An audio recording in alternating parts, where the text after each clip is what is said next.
Jitihada za pamoja zinahitajika katika kuhakikisha taka za plastiki zinatokomezwa kwa kuzirudisha kama malighafi viwandani badala ya kuchafua mazingira na kuchangia katika athari za mabadiliko ya tabia nchi yanayoikumba dunia kwa sasa.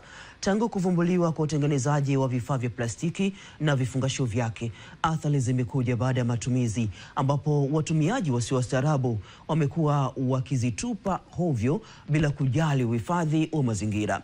Mwandishi wetu Galvas Matebela ametuandalia taarifa inayoangazia taka za plastiki kama fursa mpya badala ya janga linaloathiri mazingira. Katika kipindi cha miaka 50 iliyopita, dunia imeshuhudia ongezeko kubwa la uzalishaji wa bidhaa za plastiki, ambapo Umoja wa Mataifa unakadiria kuwa dunia inazalisha takribani tani milioni 400 za taka za plastiki kila mwaka. Ripoti iliyochapishwa na Chuo Kikuu cha Leeds nchini Uingereza mwaka 2024 inaonyesha kuwa zaidi ya tani milioni 52 za taka za plastiki huingia moja kwa moja kwenye mazingira kila mwaka, na 70% ya kiasi hicho kinatoka katika nchi 20 tu. Hata hivyo, licha ya jitihada mbalimbali kufanyika, chini ya 10% ya taka za plastiki huchakatwa, huku zingine zikipotelea kwenye mazingira au wakati mwingine usafirishwa maelfu ya kilomita hadi mahali ambapo huchomwa moto au kutupwa. Miongoni mwa mataifa yaliyoorodheshwa kwa uzalishaji wa taka za plastiki kwa wingi duniani ni pamoja na China, India, Nigeria, Indonesia, Pakistan, Bangladesh na Brazil. Tanzania sio kisiwa, kwani imejikuta ikipambana na taka za plastiki zilizotelekezwa baada ya matumizi kama chupa, mifuko, madumu ya plastiki na bidhaa nyingine zimekuwa zikiathiri mazingira ya ardhi, maji ikiwemo mito, maziwa na bahari. Kufuatia maendeleo ya teknolojia, swala la urejelezaji wa taka kwa malighafi umewafanya vijana wengi kujikita katika ajira ya kuokota taka za plastiki na kuzipeleka kwa wenye viwanda.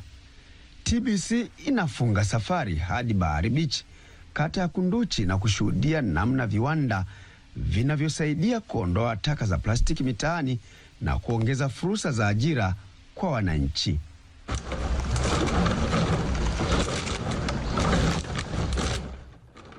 Wananchi hawa wameajiriwa katika kampuni ya Ngalawa Environmental Group kwa ajili ya kutenganisha taka zinapofika katika kiwanda hicho.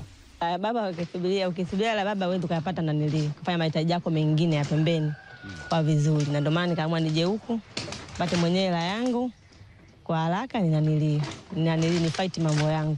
Saidia kama vile kupata mahitaji madogo madogo, kama vile kwa watoto ya shule.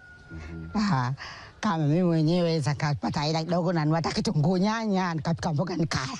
Wewe inatusaidia sisi vijana kupata ajira, kusafisha mazingira na kupata kipato.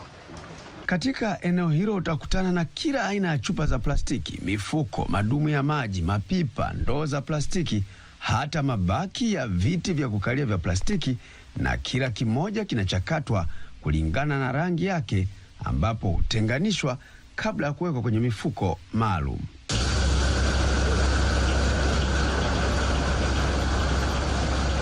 Baada ya mtambo kuzichakata na kutoa vipande vidogo vidogo ambavyo huwekwa katika magunia maalum tayari kwa ajili ya kuzipeleka sokoni.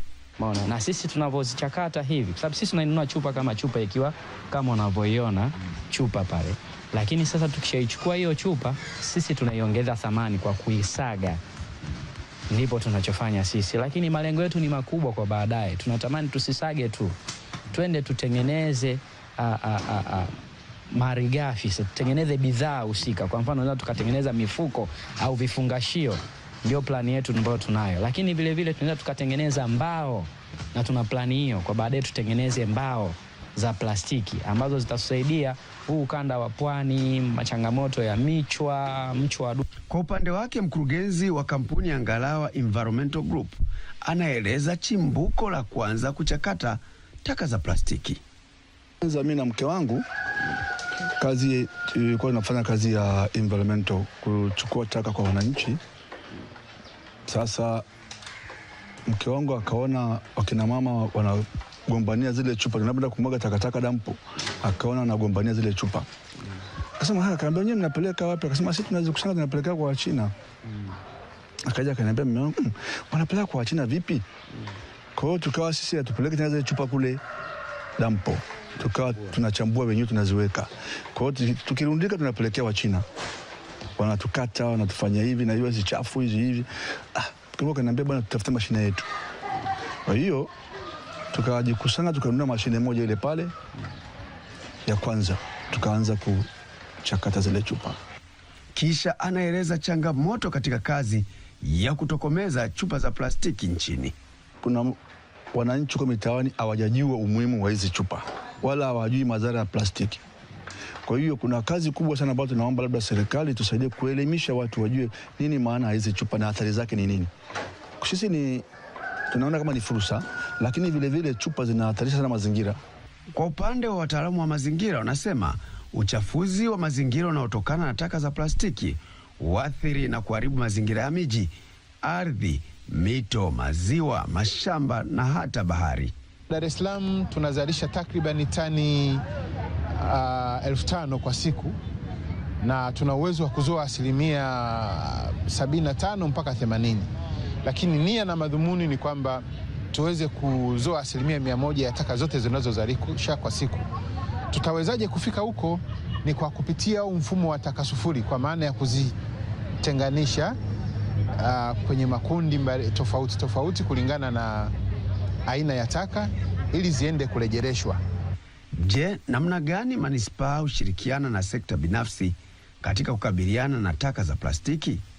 Sasa hivi tuna viwanda zaidi ya 15 vidogo na vikubwa ambavyo vinachakata plastiki, kwa sababu plastiki ndizo zenye madhara makubwa hasa kwenye mazingira. Kwa sababu plastiki ikienda kwenye mazingira, hata ikienda kwenye udongo haiozi, inaweza ikakaa ardhini miaka 300 mpaka 500. Kwa hiyo utaona ni hatari kiasi gani, lakini kwa kwenda kuzirejeresha na tukazalisha kitu kingine cha thamani, tunakuwa tumedhibiti kwa kiwango kikubwa sana.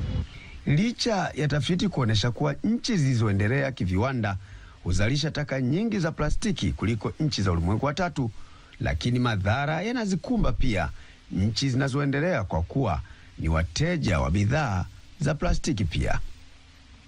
Sehemu ya pili ya hadubini hii itaangalia namna utenganishaji wa taka unavyosaidia mazingira kuwa safi, huku kila taka ikipelekwa katika eneo maalum na kuwa malighafi.